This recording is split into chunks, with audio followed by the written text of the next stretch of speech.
তো আজকে ব্লাড দেওয়ার জন্য আসছি, আজকে ব্লাড ডোনারকেও নিয়ে আসছি, পাশাপাশি হচ্ছে এই যে ইনি দেখতে পাচ্ছেন, ইনি হচ্ছে ব্লাডটা বার করে দিবেন আর কি, যে ডোনারের কাছ থেকে।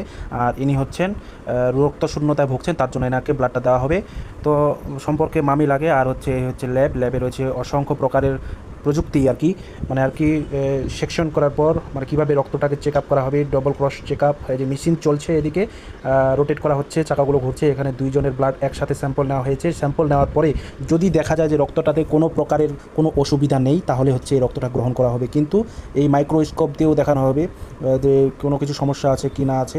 আর এই হচ্ছে আমাদের ডোনারের হাতটা প্রথমে এইভাবে শক্ত করে বেঁধে দেওয়া হয়েছে, যাতে রক্ত বার করতে সুবিধে হয়, রক্ত নেওয়ার সময় কোনো ঝামেলা না হয়। আর যাতে ভেইন যে আছে মানে রগ, সেই রগটা যাতে খুঁজে পাওয়া যায়, তার জন্য শক্ত করে বাঁধা হয়েছে ডোনার। তো ডোনার ভাই আজকে ঢাকা চলে যাবে, তার আগে তার কাছ থেকে আমরা রক্তটা নিই। তো ব্লাডটা নিতে হলে প্রথমে ডোনারকে এই বিছানায় শুয়ে দিতে হবে। এই যে ডাক্তারবাবু ভালো করে বিছানাটা থেকে ডোনারকে ভালোভাবে বালিশ দিয়ে শুয়ে দিল, যাতে এখান থেকে রক্তটা নেওয়া যায়।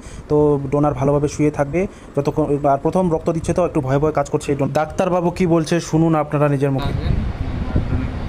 আচ্ছা, ব্লাড ডোনেট করতে কি কোনো কিছু লাগে নাকি আবার? না, শরীর সুস্থ লাগে। শরীর সুস্থ লাগে, ঠিক আছে। তাহলে ডাক্তারবাবু বলে দিল শরীর সুস্থ থাকলে আপনারা সবাইকে ব্লাড দিতে পারবেন, যদি মনে সাহস থাকে, তো নাকি? হ্যাঁ, ঠিক আছে ডাক্তারবাবু। তো যিনি রক্ত বার করবেন তিনি চলে এসেছেন। প্রথমে সুই নিলেন আর ব্যাগটা নিয়ে একসাথে সেট করে দেওয়ার পরে ভেইনের মধ্যে সুইটা ঢুকিয়ে দিয়ে তারপর বলছে কোনো চিন্তার বিষয় নেই, যেহেতু প্রথম দিচ্ছে একটু টেনশন হচ্ছে, স্বাভাবিক এটাই। রক্ত দেওয়ার শেষে তখন চলে আসলাম আমরা একটা হোটেলে খাওয়ার জন্য। হোটেলে এসে